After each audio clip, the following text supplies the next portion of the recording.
Jan Patočka es un fenomenólogo checo que intenta renovar la herencia de Husserl y Heidegger. Su filosofía se centra en tres ejes: la vida, el mundo y la historia europea. No busca repetir lo que sus maestros alemanes ya dijeron. Busca corregir sus limitaciones mediante un análisis más concreto de cómo realmente existimos. Husserl había fundado la fenomenología como una descripción rigurosa de cómo las cosas aparecen a la conciencia, pero terminó encerrado en un sujeto trascendental, separado del mundo histórico. Heidegger rompió este idealismo mostrando que existimos arrojados en un mundo, pero sus análisis permanecían demasiado abstractos sin clarificar las estructuras concretas de la vida cotidiana en el cuerpo, el trabajo y la sociedad. La renovación que propone tiene un propósito claro: pensar la existencia humana concreta y la responsabilidad histórica. No es una filosofía general sobre el ser en abstracto. Es una reflexión sobre cómo vivimos en situaciones específicas,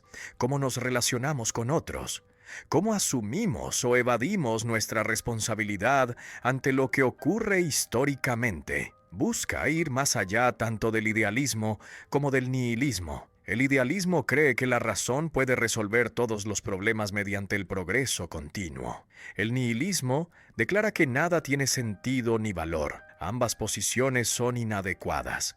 Patočka busca una tercera vía que asuma la finitud y la tragedia sin caer en la desesperación ni en las ilusiones consoladoras falsas. Esta tercera vía exige lo que llama vivir en la verdad. No es poseer verdades absolutas definitivas, es mantener despierta la pregunta por el sentido, aunque no haya respuestas cerradas. Es resistir la mentira organizada por los poderes, aunque esto cueste caro. Es cuidar el alma contra las fuerzas que quieren reducir la existencia a la mera supervivencia o a un engranaje en la maquinaria social. La filosofía que desarrolla no es un ejercicio académico neutral. Es un pensamiento que responde a una situación histórica específica. Europa ha vivido catástrofes enormes que exigen repensar todo. Las dos guerras mundiales, los totalitarismos, los genocidios muestran que algo falló radicalmente en la cultura europea. No basta decir que fueron desviaciones temporales.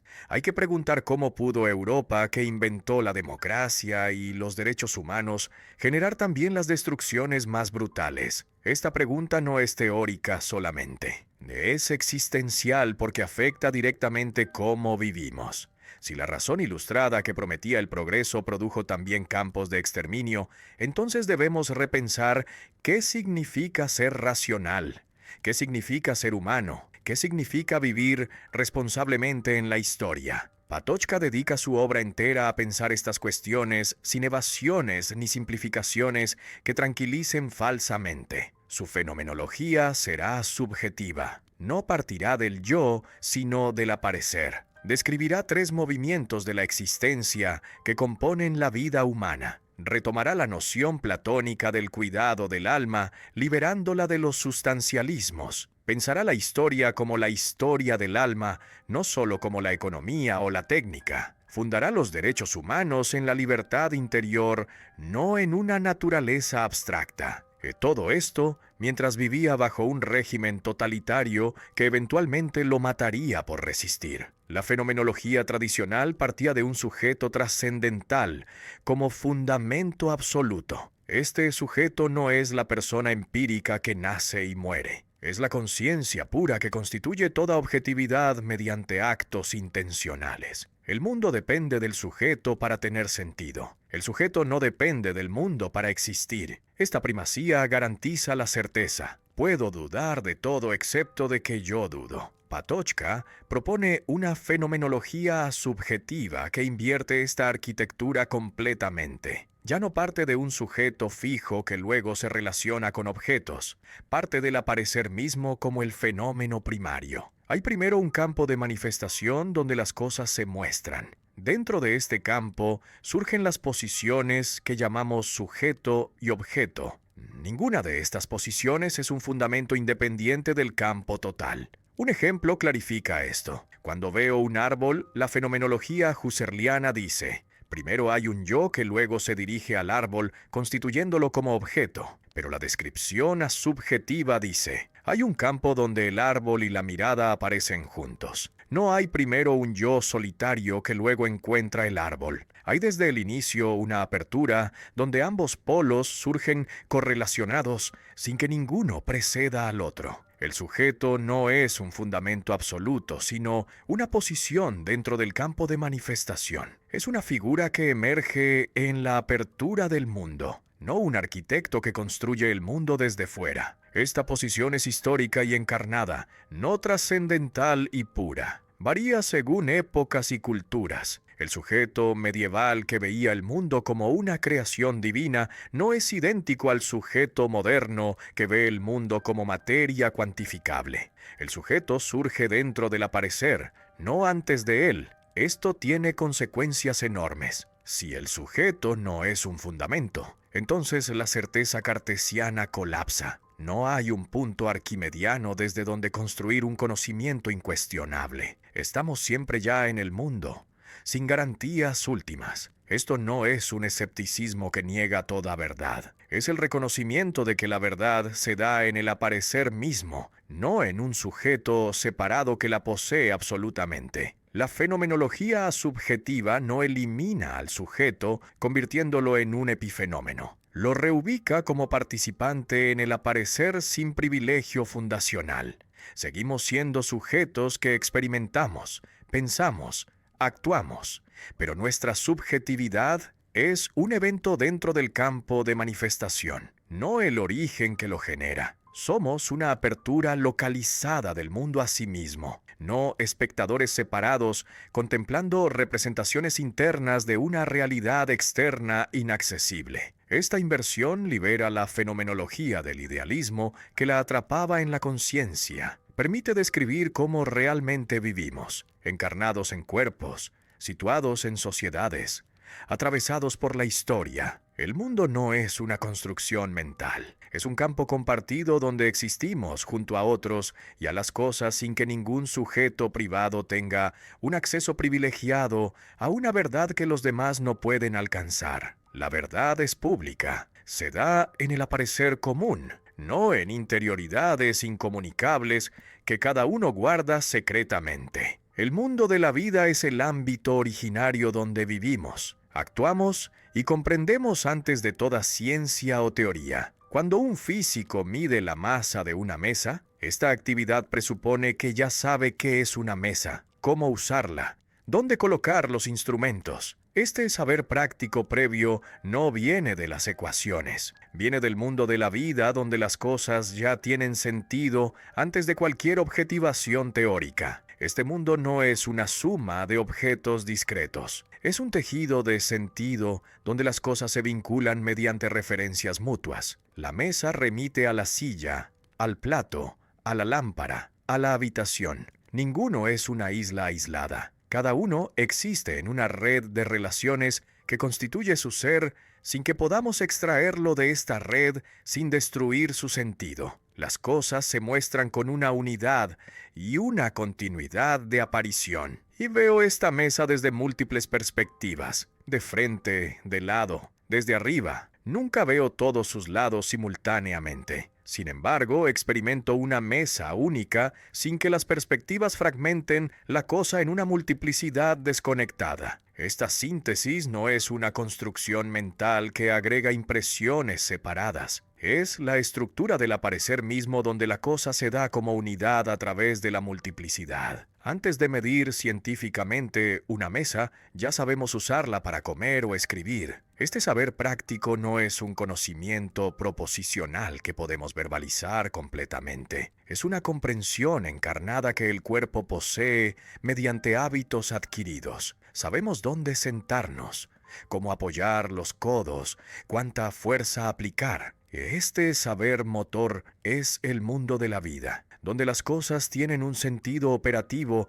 antes de convertirse en objetos de teoría medibles cuantitativamente. La ciencia moderna olvida este fundamento, tratando el mundo como un conjunto de objetos sin sentido que deben ser medidos matemáticamente. pero toda medición presupone el mundo de la vida que le da contexto y significado. Los números que la física obtiene no tienen sentido sin referencia al mundo vivido, donde sabemos qué es una mesa, para qué sirve, cómo se relaciona con nuestras actividades cotidianas. Este olvido genera una crisis. Cuando la ciencia se vuelve una técnica pura sin conexión con el mundo vivido, pierde su orientación hacia el bien humano. Se convierte en un instrumento neutral que puede usarse para cualquier fin: curar enfermedades o fabricar armas de destrucción masiva. Sin anclaje en el mundo de la vida, la razón científica se vuelve la razón instrumental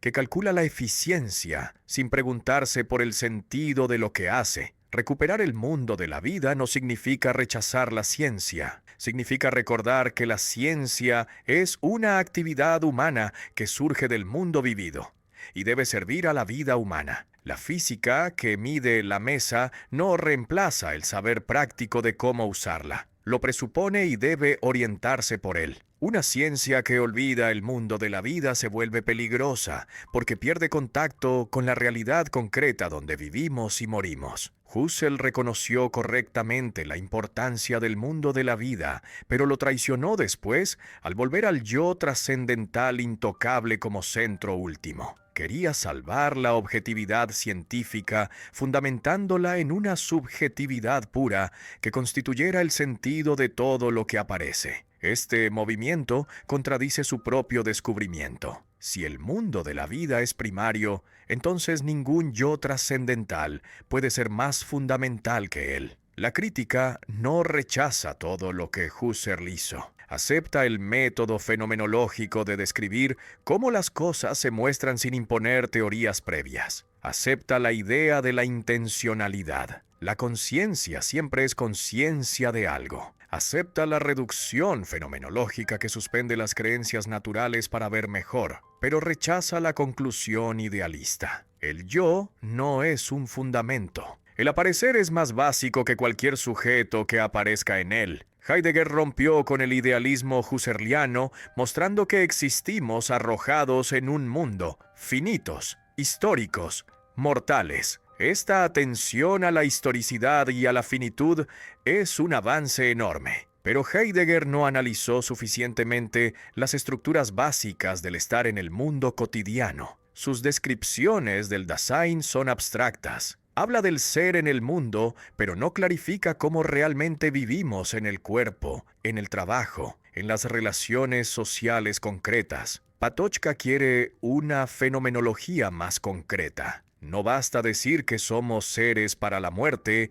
o que estamos arrojados en el mundo. Hay que describir los movimientos específicos mediante los cuales existimos corporalmente. Hay que analizar cómo el arraigo familiar nos da identidad, cómo el trabajo nos disciplina, de cómo la apertura filosófica nos libera. Estas son estructuras vividas que podemos reconocer en nuestra experiencia, sin que sean deducciones abstractas de categorías ontológicas generales. La fenomenología concreta atiende a cómo realmente vivimos en el cuerpo que envejece, se cansa, enferma, goza. Atiende a cómo realmente trabajamos produciendo objetos, compitiendo por recursos, insertándonos en jerarquías sociales.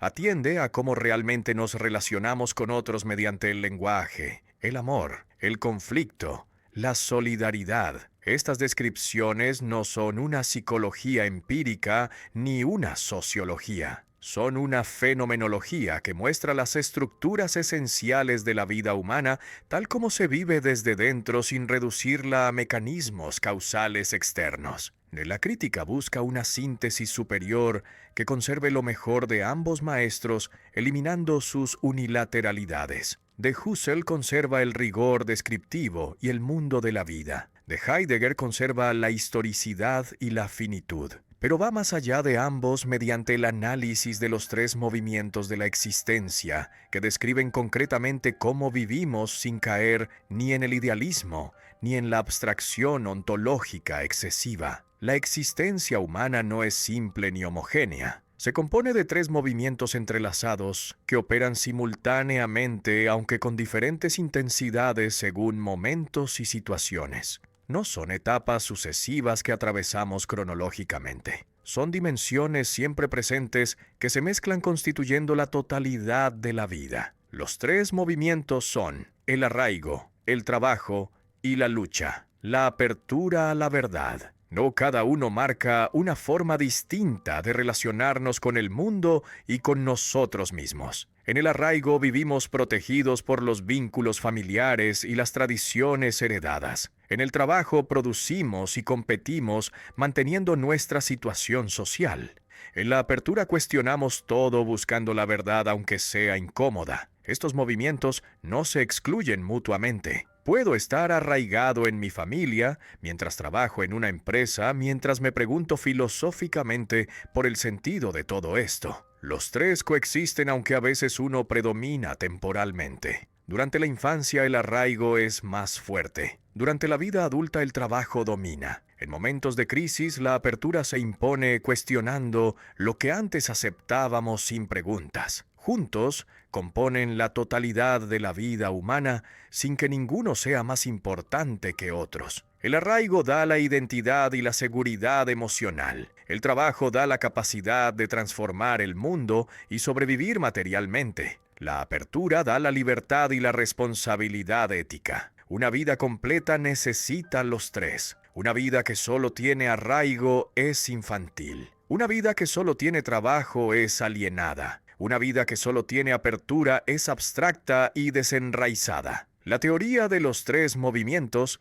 es la originalidad principal de Patočka. Otros fenomenólogos describieron estructuras de la existencia, pero nadie propuso este esquema tripartito que articula sistemáticamente las diferentes dimensiones de la vida concreta. No es una clasificación arbitraria. Es una descripción de cómo realmente vivimos cuando observamos sin los prejuicios teóricos previos que distorsionen lo que la experiencia misma muestra. Cada movimiento será analizado separadamente en los próximos capítulos, pero hay que recordar siempre que esta separación es artificial necesaria solo para la claridad expositiva. En la vida real, los tres movimientos se mezclan constantemente sin fronteras nítidas. Estoy arraigado en mi lengua materna mientras trabajo, traduciendo, mientras me pregunto filosóficamente qué significa traducir realmente. Los tres ocurren simultáneamente en el mismo acto concreto de existir.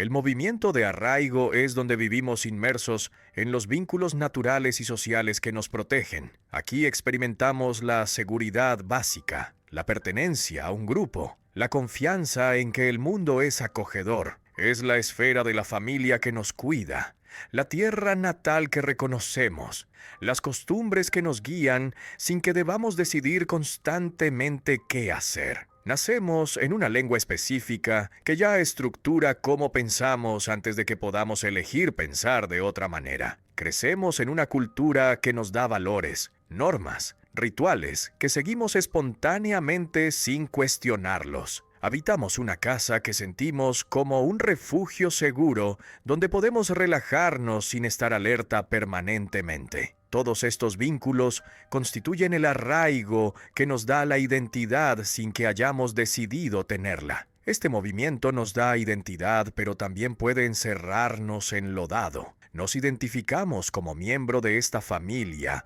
esta nación, esta tradición religiosa. Esta identidad es valiosa porque nos ancla emocionalmente, dándonos un sentido de continuidad histórica. Pero también limita porque podemos quedarnos atrapados en lo heredado sin examinar críticamente si estas tradiciones son justas o verdaderas. Las tradiciones heredadas nos acogen sin preguntas. No elegimos nuestra lengua materna, ni nuestra familia, ni el país donde nacemos. Simplemente estamos ahí desde el inicio, envueltos en estos vínculos que preceden cualquier decisión consciente. Este ser previo a la elección es característico del arraigo. No somos primero individuos aislados, que luego decidimos unirnos a grupos. Somos desde el principio seres arraigados en contextos que nos constituyen. La familia es el ejemplo paradigmático. Los padres cuidan al niño incondicionalmente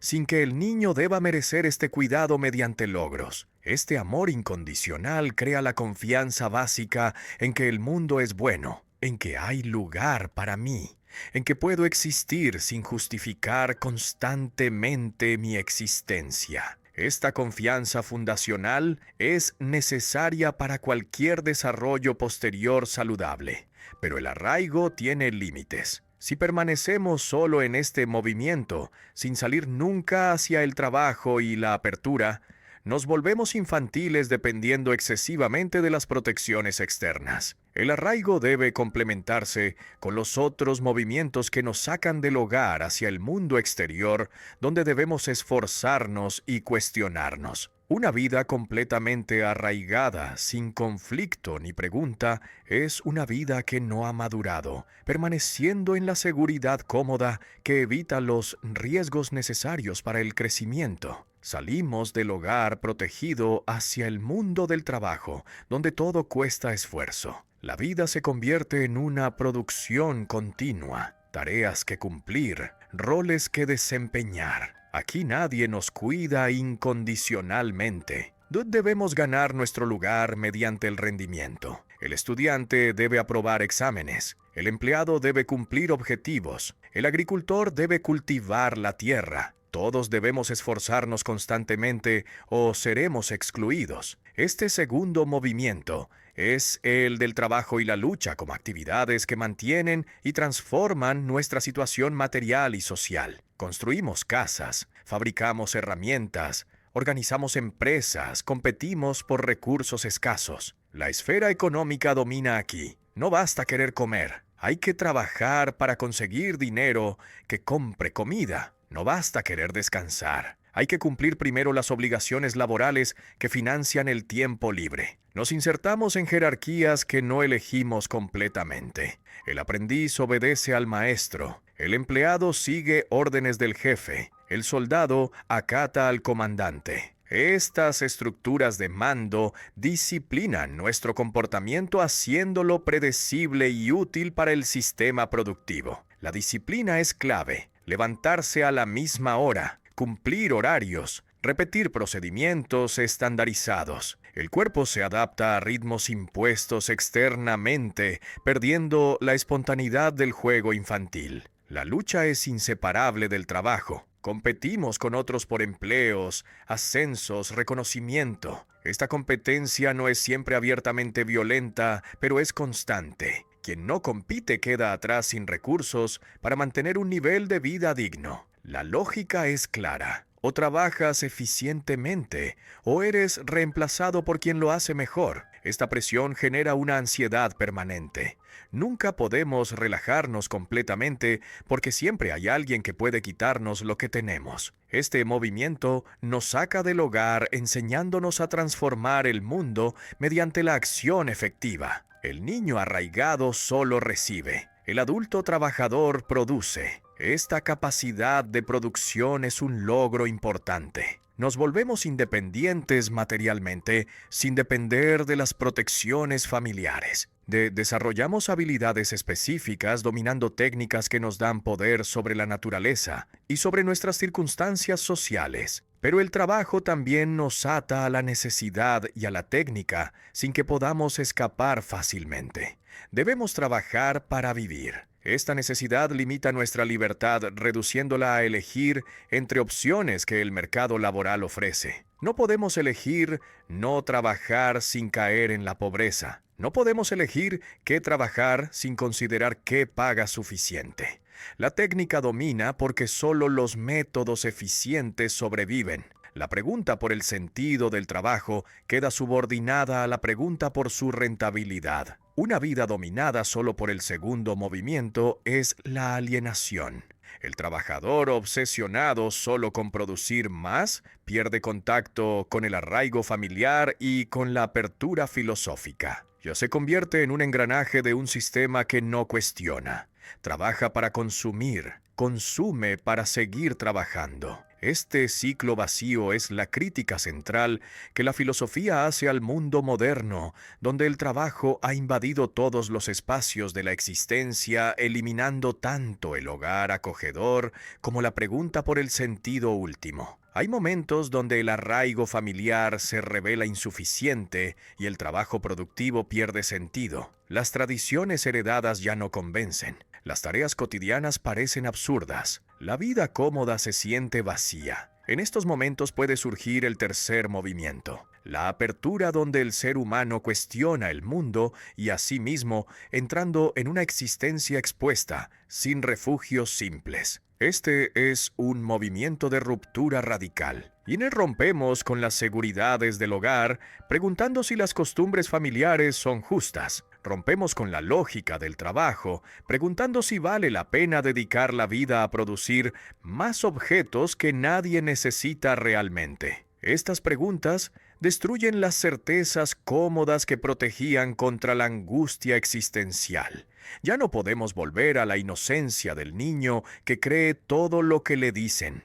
Ya no podemos seguir trabajando mecánicamente sin preguntarnos para qué. La reflexión es la característica central de este movimiento. Dejamos de aceptar ciegamente lo heredado o lo útil. Preguntamos por el sentido último. ¿Por qué existe algo en lugar de nada? ¿Por qué debo obedecer estas normas específicas? ¿Qué justifica el sufrimiento inevitable de la vida? Estas preguntas no tienen respuestas fáciles. Mantenerlas abiertas sin huir hacia respuestas consoladoras falsas requiere el coraje intelectual y moral. Es la vida del filósofo que prefiere la verdad incómoda a la mentira confortable. Es la vida del disidente que dice no cuando todos dicen sí. Es la vida del artista que muestra lo que la sociedad prefiere ocultar. Estas formas de existencia son expuestas porque renuncian a las protecciones que los dos primeros movimientos ofrecen. El filósofo no puede refugiarse en las tradiciones que cuestiona. El disidente no puede refugiarse en el trabajo cuando denuncia el sistema que lo emplea. Este movimiento de apertura es la forma propiamente filosófica de vida y la base de la responsabilidad metafísica. Metafísica no significa la especulación sobre mundos suprasensibles. Significa la pregunta por el ser mismo, que es por lo que las cosas son más allá de sus usos prácticos. Esta pregunta nos responsabiliza porque ya no podemos evadirnos diciendo simplemente así son las cosas o así se hace aquí. Debemos responder por nuestras creencias y acciones sin escudarnos en las autoridades externas. La apertura no es una posición superior que menosprecia los otros movimientos. No es posible vivir solo en el tercer movimiento, flotando abstractamente sin arraigo ni trabajo. Seguimos necesitando la familia que nos sostenga emocionalmente. Seguimos necesitando el trabajo que nos dé recursos materiales. Pero estos dos primeros movimientos se viven ahora conscientemente, no ciegamente. Sabemos que son dimensiones de nuestra existencia finita, pero no las absolutizamos como si fueran todo lo que hay. El peligro del tercer movimiento es quedarse en la crítica destructiva sin construcción.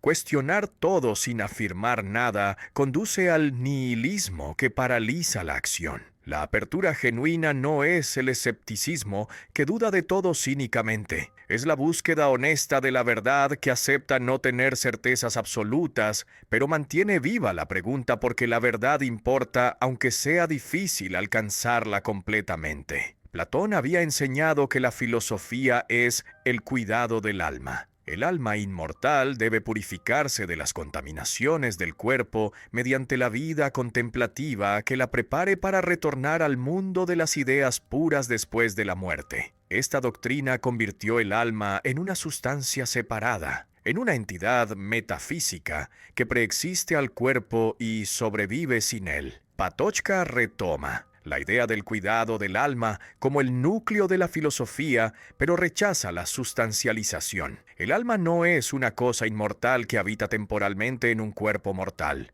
El alma es la dimensión de apertura de la existencia humana, la capacidad de preguntarse por el sentido sin contentarse con respuestas heredadas. Cuidar del alma no significa salvarla de la muerte mediante ritos o doctrinas.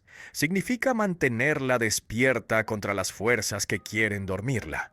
Cuidar del alma significa vivir en la verdad. Esto no es poseer verdades absolutas sobre la realidad última. Es rechazar mentir sabiendo que se miente. Es negarse a repetir las consignas oficiales que contradicen la experiencia vivida. Es mantener viva la capacidad de ver las cosas como son sin filtros ideológicos que distorsionen la percepción para hacerla confortable. Significa también cuestionar las evidencias que todos aceptan sin examen. Lo que parece obvio es, a menudo, producto de hábitos culturales, no de la necesidad natural. La esclavitud pareció obvia durante milenios. La inferioridad de las mujeres pareció evidente en casi todas las culturas. Cuestionar estas evidencias requiere el cuidado del alma, que resiste la presión social que impone la conformidad, amenazando con la exclusión a quien piensa diferente. Asumir la propia finitud es parte esencial del cuidado del alma. No somos inmortales. Moriremos sin haber comprendido completamente el misterio del ser. Esta aceptación de los límites es lo opuesto de la doctrina platónica que prometía la inmortalidad. Aquí la finitud no es un defecto que debemos superar, es la condición de nuestra existencia, que debemos asumir sin evasiones consoladoras que prometan la vida eterna como recompensa por sufrir pacientemente la vida terrestre. La apertura al misterio del ser no requiere la fe religiosa en dogmas revelados.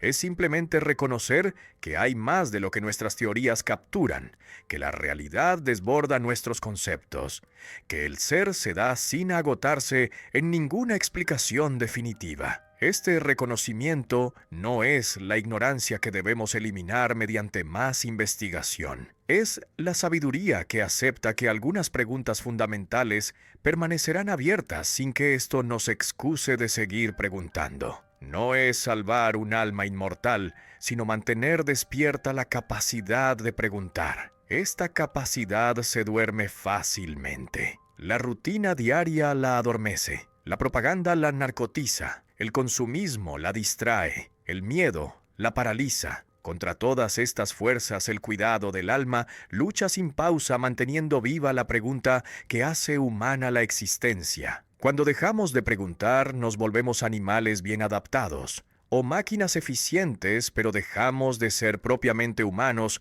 en el sentido filosófico que esta tradición afirma. El mito tradicional ofrece respuestas totales sin permitir preguntas. Cada cultura tiene sus mitos fundacionales que explican el origen del mundo, el sentido de la vida, las normas que deben seguirse. Estos relatos proporcionan seguridad pero bloquean el cuestionamiento. Quien pregunta si el mito es verdadero comete herejía castigada con la exclusión o la muerte. El mito funciona precisamente porque no se cuestiona. La Ilustración prometió liberar al hombre del mito mediante la razón, pero esta razón se redujo a un racionalismo estrecho que solo valora lo cuantificable y lo técnicamente útil. La razón ilustrada mide, calcula, experimenta, descubre leyes naturales que permiten predecir y controlar los fenómenos, pero pierde contacto con las preguntas por el sentido que no pueden responderse mediante el cálculo matemático ni la verificación empírica. La religión dogmática cierra las preguntas mediante doctrinas reveladas que deben aceptarse por la fe sin examen racional. Los credos fijan verdades eternas que la autoridad eclesiástica interpreta sin apelar a la experiencia personal del creyente. Quien duda es un pecador que debe arrepentirse y someterse. Esta estructura autoritaria paraliza el pensamiento autónomo, subordinándolo a los textos sagrados y las jerarquías que monopolizan el acceso a lo divino. Patočka busca un camino intermedio que evite estos tres callejones sin salida. No quiere volver al mito que no cuestiona. El mito es precrítico, acepta las apariencias sin analizar sus fundamentos. La filosofía nació precisamente rompiendo con el mito cuando los griegos empezaron a preguntar racionalmente por las causas últimas. Retroceder a la mentalidad mítica sería traicionar esta conquista histórica fundamental. Tampoco quiere quedarse en la razón técnica sin sentido que reduce todo al cálculo instrumental. La razón moderna ha logrado éxitos impresionantes, dominando la naturaleza mediante la ciencia y la tecnología. Pero este dominio es ciego respecto a los fines. La técnica puede usarse para curar enfermedades o para fabricar armas químicas. Sin orientación ética, la razón técnica se vuelve peligrosa, sirviendo a cualquier propósito, sin discriminar entre el bien y el mal, ni aceptar los dogmas religiosos cerrados que prohíben la pregunta libre. Las religiones institucionales han prestado servicios históricos preservando tradiciones morales y comunitarias, pero cuando se vuelven dogmáticas, suprimen la libertad de pensamiento que es la condición de la vida filosófica. La fe auténtica debe poder coexistir con la duda sin que la autoridad externa la prohíba amenazando con castigos eternos. El camino propuesto es una experiencia responsable que mantiene la pregunta abierta sin fijarla en doctrinas rígidas. Esto no es el relativismo que dice todas las respuestas valen igual. Es el reconocimiento de que las preguntas últimas sobre el ser, la libertad, la muerte, no tienen respuestas definitivas que podamos poseer como quien posee un objeto. Podemos acercarnos progresivamente a la verdad sin alcanzarla completamente ni definitivamente. Esta es una espiritualidad laica, pero no vacía. Laica porque no depende de revelaciones sobrenaturales ni de instituciones religiosas que medien el acceso a lo sagrado, pero no vacía porque mantiene viva la dimensión de trascendencia entendida como lo que excede nuestro control y comprensión total. Hay un misterio en el ser que nos llama a la responsabilidad sin que podamos domesticarlo mediante sistemas teóricos cerrados que lo expliquen exhaustivamente. Los ensayos heréticos en la filosofía de la historia son el texto donde Patočka desarrolla su visión alternativa del proceso histórico. El título es provocador. Heréticos porque se apartan de las ortodoxias dominantes, tanto marxistas como liberales,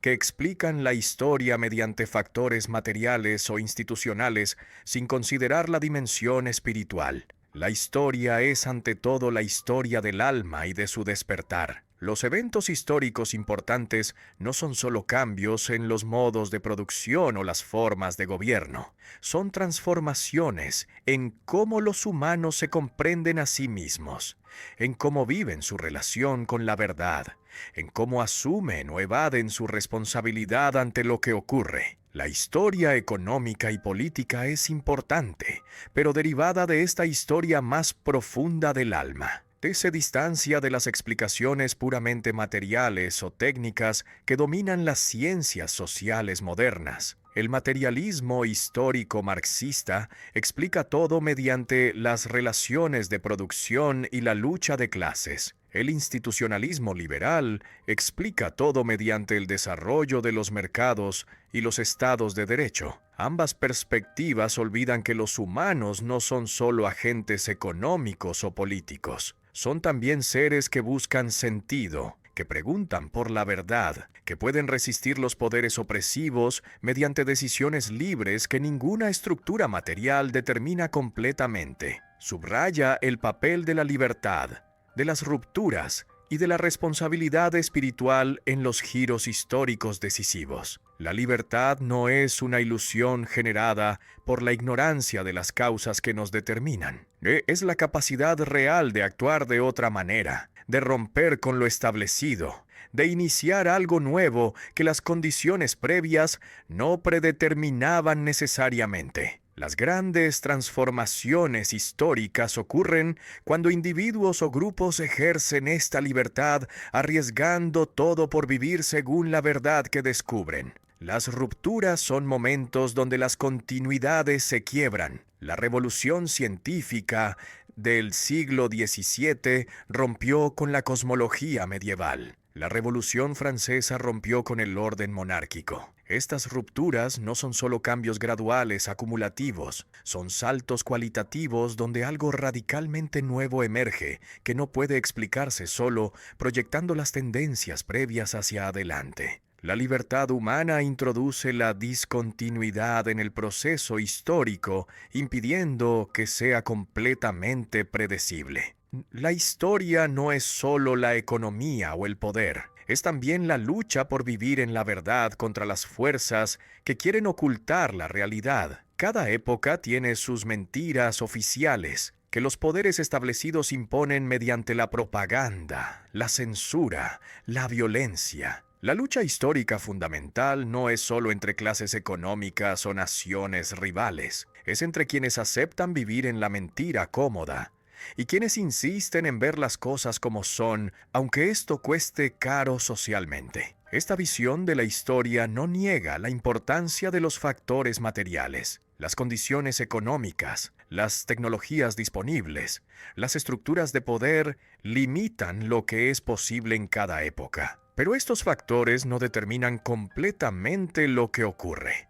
Hay siempre un margen para la libertad y la responsabilidad que pueden orientar el desarrollo histórico hacia fines más humanos o dejar que derive hacia catástrofes que podían haberse evitado si suficientes personas hubieran ejercido su libertad responsablemente. Europa no es solo un continente geográfico ni una unión económica. Es una aventura espiritual que comenzó cuando los griegos inventaron la polis y la filosofía. Antes de los griegos había grandes civilizaciones en Egipto, Mesopotamia, China, India, pero ninguna había desarrollado el tipo específico de racionalidad crítica que caracteriza la tradición europea. El surgimiento de la polis griega creó un espacio público donde los ciudadanos libres debatían las leyes sin apelar a las autoridades divinas incuestionables. Las decisiones políticas no las tomaba un rey sagrado, sino la asamblea ciudadana mediante la argumentación racional. Esta invención de la política democrática es inseparable de la invención de la filosofía como pregunta racional por la verdad. El surgimiento de la filosofía rompió con el mito tradicional. Los filósofos presocráticos preguntaron por el arjé, el principio último de todas las cosas, sin conformarse con los relatos míticos sobre dioses que crean el mundo caprichosamente. Tales propuso que todo es agua. Anaximandro propuso el apeirón. Heráclito propuso el fuego. Estas respuestas pueden parecer ingenuas hoy, pero representan un avance enorme. Explicar la naturaleza mediante principios racionales sin apelar a las voluntades divinas arbitrarias. Esta doble invención de la polis y la filosofía define el sentido originario europeo. Europa nació cuando los griegos empezaron a cuestionar el mito y a buscar la verdad universal mediante la razón compartida públicamente. La verdad ya no es propiedad de sacerdotes que la reciben por revelación privada. Es la búsqueda colectiva donde todos pueden participar mediante argumentos que deben convencer racionalmente, sin imponerse por la autoridad o la fuerza. La posterior crisis moderna traiciona esta herencia. La razón que debía servir a la verdad se convierte en un instrumento de dominación. La ciencia que debía liberar al hombre se alía con la técnica militar y económica, conquistando pueblos, destruyendo ecosistemas, fabricando armas de exterminio masivo. La democracia, que debía garantizar la libertad, degenera en sistemas donde las élites manipulan las masas mediante la propaganda sofisticada. La desunión europea y el colonialismo son síntomas de esta pérdida del sentido originario. Europa se fragmenta en naciones rivales que se masacran mutuamente en las guerras mundiales. Europa coloniza África, Asia, América imponiendo su dominio mediante la violencia brutal que contradice los valores de libertad y dignidad humana que supuestamente defiende. Esta contradicción muestra que Europa ha perdido contacto con el cuidado del alma que la fundó. Hoy Europa olvida esa herencia reduciéndose a la técnica y el mercado. La Unión Europea es principalmente un proyecto económico que facilita el comercio y el movimiento de capitales. Las universidades europeas se reorganizan según criterios de eficiencia productiva que valoran la investigación por su rentabilidad económica, no por su contribución a la verdad. No por la cultura europea se mercantiliza convirtiéndose en una industria de entretenimiento que vende productos culturales sin preguntarse por el sentido de lo que produce. Recuperar el sentido originario europeo requiere volver a la pregunta por la verdad y el cuidado del alma. Esto no significa rechazar la ciencia moderna ni la integración económica. Significa subordinarlas a los fines humanos en lugar de convertirlas en fines en sí mismas. Europa debe recordar que nació no para dominar el mundo mediante la técnica, sino para buscar la verdad mediante la pregunta libre que ningún poder puede censurar sin traicionar la esencia misma de lo europeo. Las guerras mundiales del siglo XX destruyeron las certezas cómodas de la civilización europea. Millones murieron en trincheras sin sentido. Ciudades enteras fueron arrasadas por los bombardeos.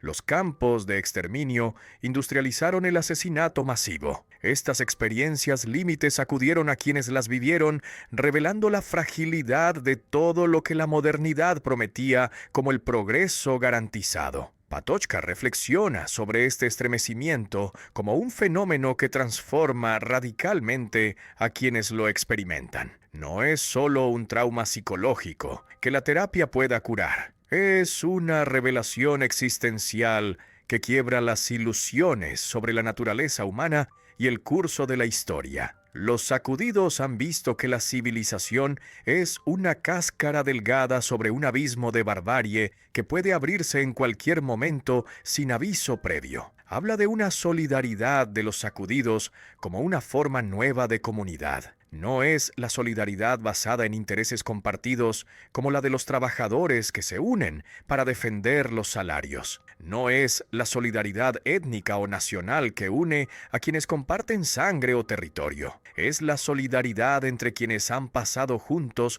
por el estremecimiento y asumen la verdad incómoda de la existencia sin evasiones consoladoras. Esta comunidad no nace de lo que tienen en común positivamente, nace de lo que han perdido, las ilusiones que protegían contra el vértigo existencial, y ya no creen en las promesas del progreso automático que garantiza un futuro mejor. Ya no aceptan las mentiras del poder que justifica sus crímenes mediante ideologías grandiosas. Ya no confían en los sistemas que prometían la seguridad perpetua mientras preparaban la próxima catástrofe. Los sacudidos reconocen en otros la misma lucidez terrible. Se miran sin necesidad de palabras sabiendo que ambos han visto lo mismo. Este reconocimiento crea un vínculo más profundo que las asociaciones ordinarias basadas en la conveniencia mutua. Es la fraternidad de quienes comparten un secreto doloroso que los separa de quienes siguen dormidos en las ilusiones que ya no pueden sostener después del estremecimiento. Su solidaridad no es una organización política con un programa definido. Es una disposición existencial compartida que orienta la acción sin dictarla rígidamente. Saben que deben resistir los poderes que quieren imponer nuevas mentiras sobre las ruinas de las anteriores. Saben que deben mantener viva la memoria del horror para que no se repita olvidándose. Saben que deben cuidar el alma en tiempos donde todos los poderes conspiran para dormirla. Esta solidaridad es vulnerable porque carece de las protecciones institucionales que otras formas de asociación poseen. Los partidos políticos tienen recursos, medios de comunicación, capacidad de movilización masiva. Los sacudidos solo tienen su lucidez compartida y su negativa a mentir. Esta debilidad es también su fuerza. No pueden ser corrompidos con promesas de poder porque ya no buscan triunfar en el mundo, sino solo vivir en la verdad testimonialmente. La fenomenología subjetiva podría parecer una teoría puramente especulativa sin consecuencias prácticas, pero Patočka muestra que tiene implicaciones directas para pensar la moral y los derechos humanos. No niega la ética, reduciéndola a una construcción subjetiva arbitraria. La funda en la capacidad concreta de cuidar el alma y vivir en la verdad que todo ser humano posee potencialmente. Los derechos humanos no se basan en una naturaleza humana abstracta, fija que todos compartimos idénticamente. Esta fundamentación clásica es problemática porque diferentes culturas han definido la naturaleza humana de maneras incompatibles. Para Aristóteles, algunos hombres son esclavos por naturaleza. Para la tradición cristiana, todos son hijos de Dios iguales en dignidad. Estas definiciones contradictorias muestran que apelar a la naturaleza no resuelve nada porque la naturaleza misma es interpretada culturalmente. La fundamentación alternativa dice: los derechos se basan en la decisión de vivir en el tercer movimiento, en la apertura que rechaza la opresión. Cuando un ser humano dice no a la injusticia, aunque esto lo perjudique, está ejerciendo su libertad fundamental. Esta libertad no es una propiedad psicológica interna, ni un don divino sobrenatural. Es la capacidad real de romper con lo establecido, asumiendo el riesgo de vivir en la verdad contra la mentira dominante. La fuerza de los ciudadanos aparentemente débiles proviene de esta libertad interior. No tienen ejércitos, ni dinero, ni armas. Solo tienen su negativa a colaborar con el mal. Pero esta negativa es poderosa, porque el poder totalitario necesita la colaboración pasiva de las masas para funcionar. Cuando suficientes personas dicen no simultáneamente, el sistema colapsa, porque carece de recursos físicos para reprimir a todos simultáneamente. Los ejemplos históricos abundan. Gandhi liberó India del Imperio Británico mediante la resistencia no violenta que mostró la ilegitimidad moral del colonialismo. Martin Luther King transformó Estados Unidos mediante la desobediencia civil que desenmascaró el racismo legal. El movimiento Solidaridad en Polonia quebró el comunismo mediante huelgas masivas que el régimen no pudo reprimir sin destruirse a sí mismo. En todos estos casos, los débiles triunfaron porque mantuvieron viva la verdad que los poderosos querían ocultar. De esta fuerza moral no garantiza la victoria política inmediata. Muchos disidentes mueren sin ver los cambios que provocan.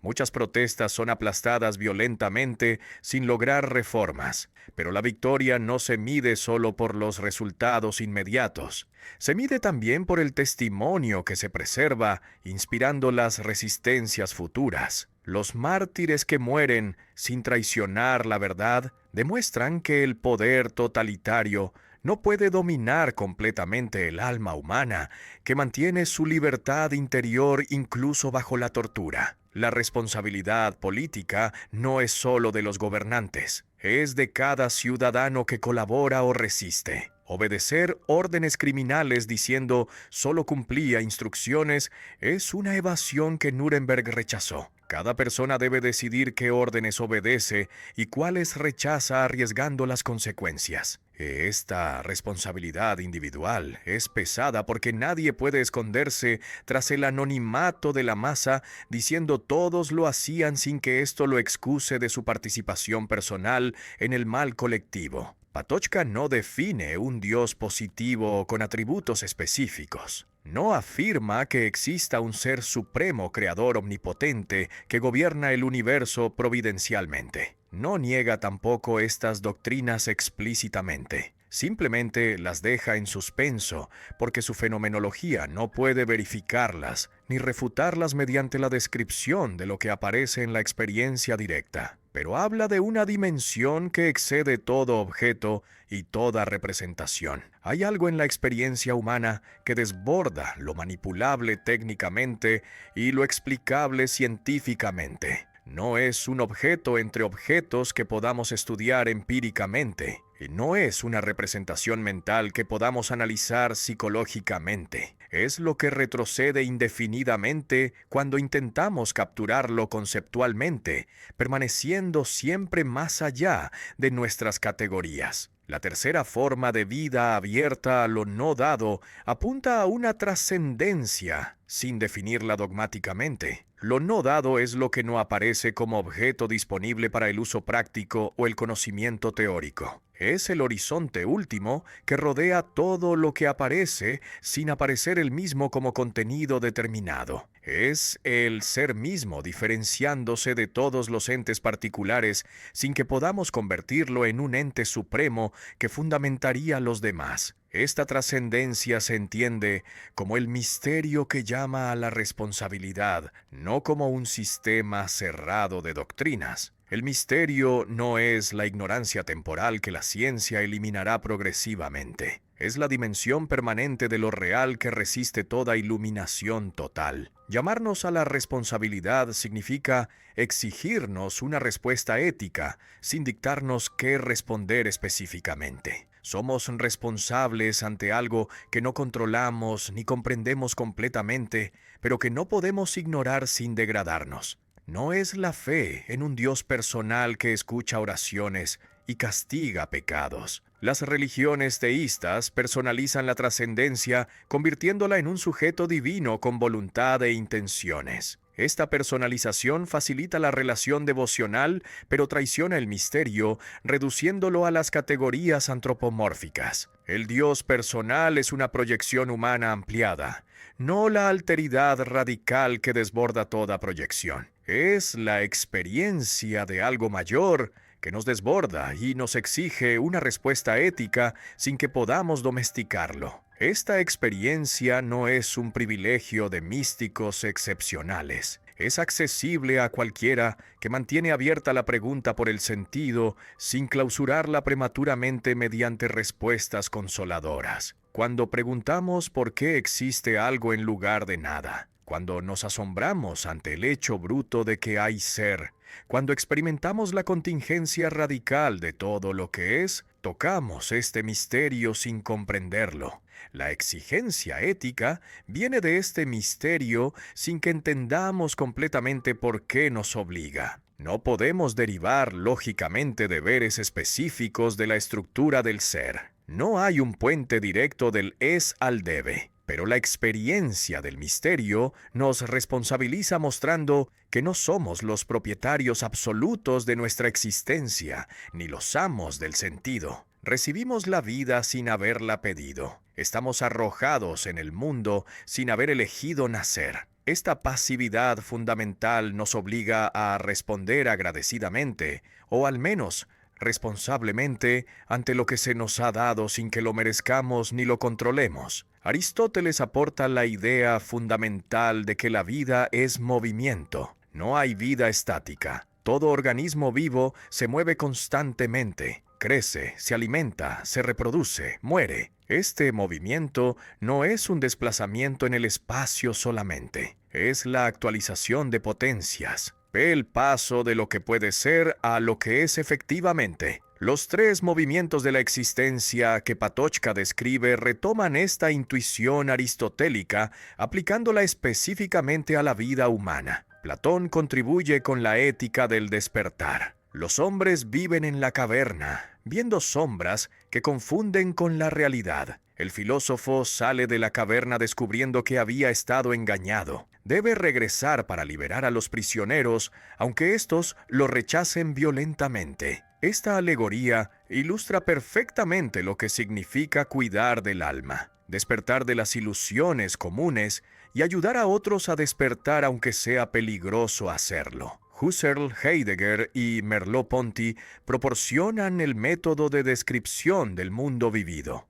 Los tres fenomenólogos rechazan las construcciones teóricas abstractas que la filosofía tradicional imponía sobre la experiencia. Prefieren describir cómo las cosas se muestran realmente sin los prejuicios metafísicos previos. Esta actitud descriptiva es la que Patočka adopta, aunque corrige sus limitaciones específicas como ya se indicó. Merleau-Ponty analiza el cuerpo vivido como sujeto, no como objeto. No tengo un cuerpo como tengo una herramienta. Soy mi cuerpo que percibe y actúa sin separación entre la mente que piensa y la materia que ejecuta. Esta fenomenología de la corporalidad influye directamente en el análisis de los tres movimientos donde el cuerpo es el protagonista central, no un recipiente pasivo del alma. Hannah Arendt aporta análisis políticos sobre la acción, el mundo común y la técnica que Patočka incorpora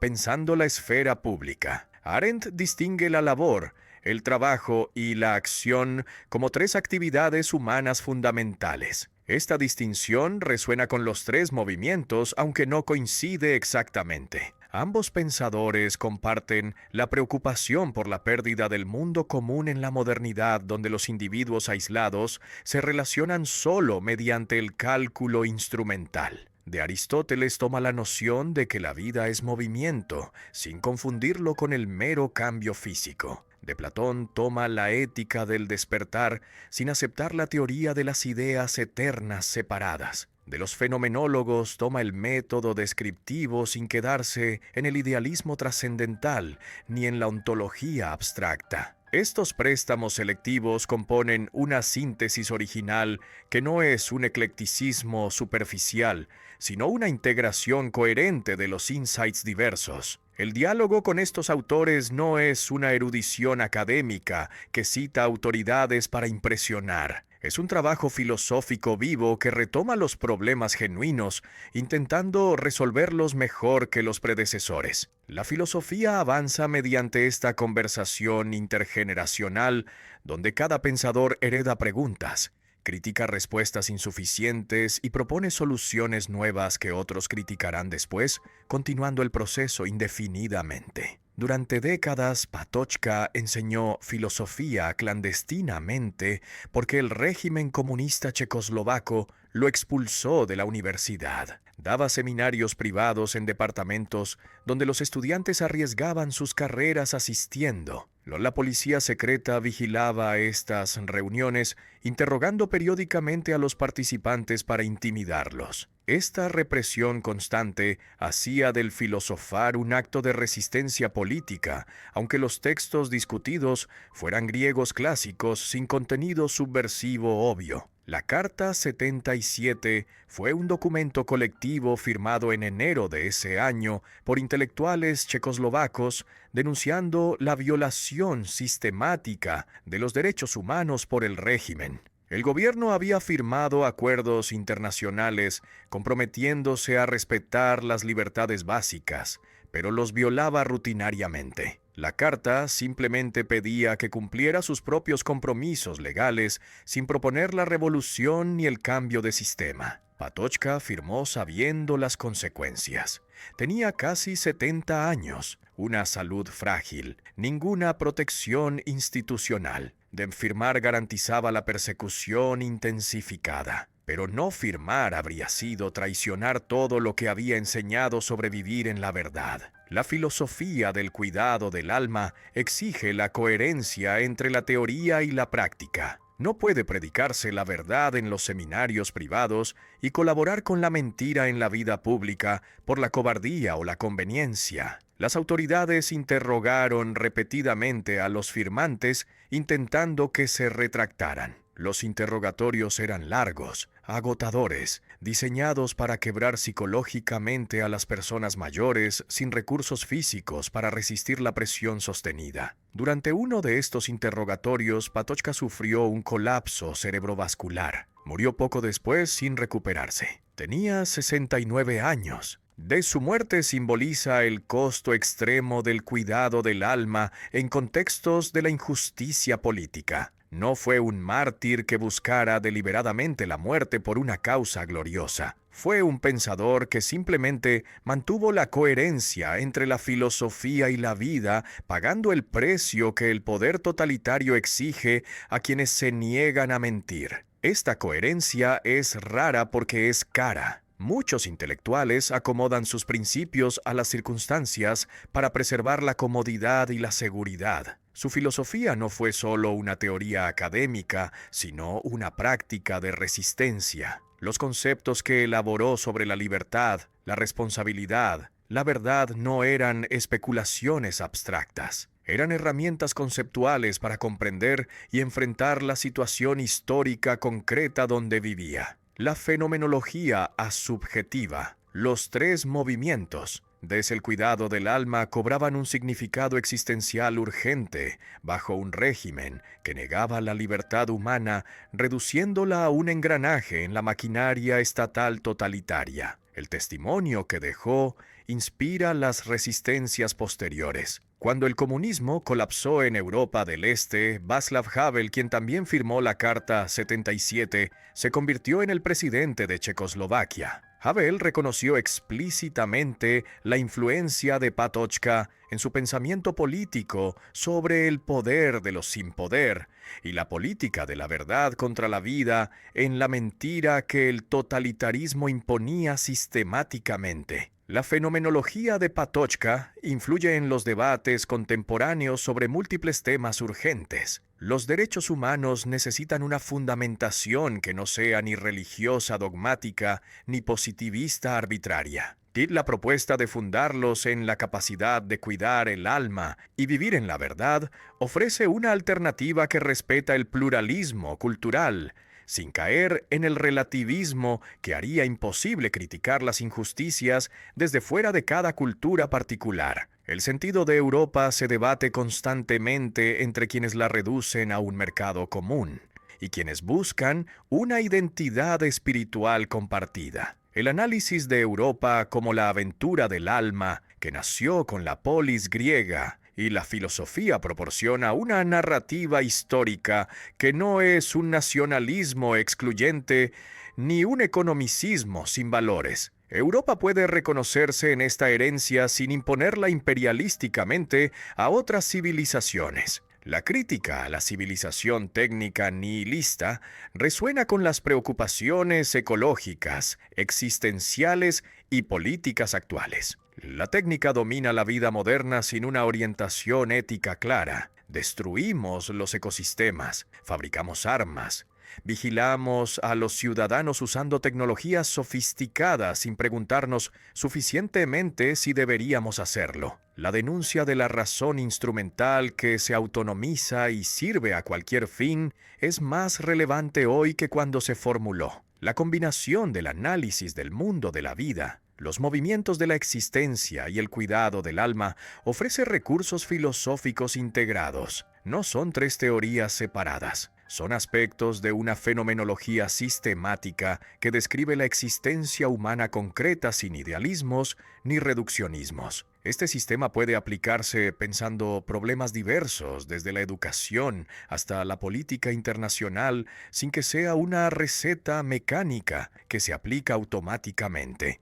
Pensadores como Jacques Derrida y Paul Ricoeur reconocieron su importancia, aunque no compartían todas sus tesis. Derrida dedicó seminarios enteros a los ensayos heréticos, explorando la noción de la responsabilidad sin un fundamento metafísico absoluto. Ricoeur dialogó con el análisis de los tres movimientos, integrándolo en su propia fenomenología hermenéutica. Estos reconocimientos académicos muestran que la obra trasciende los contextos locales, teniendo una relevancia universal. Hoy su pensamiento ayuda a resistir tanto el fanatismo como el nihilismo vacío. El fanatismo cree poseer verdades absolutas que justifican imponer las creencias por la fuerza. El nihilismo niega todo sentido, declarando que nada importa. Ambas posiciones son tentaciones permanentes en tiempos de crisis.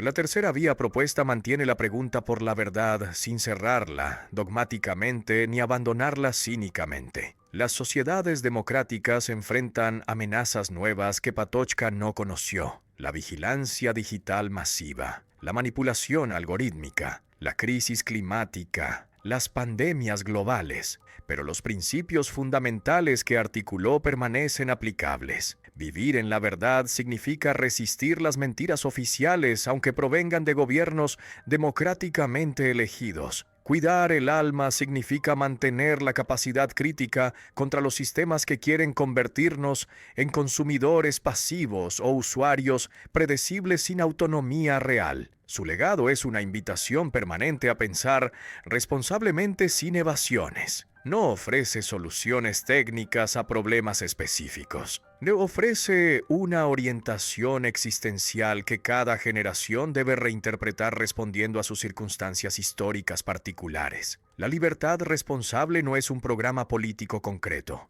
Es una actitud fundamental ante la vida que rechaza tanto la sumisión ciega a las autoridades como la arbitrariedad caprichosa que hace lo que quiere sin considerar las consecuencias para otros ni para el mundo compartido donde todos existimos juntos, inevitablemente.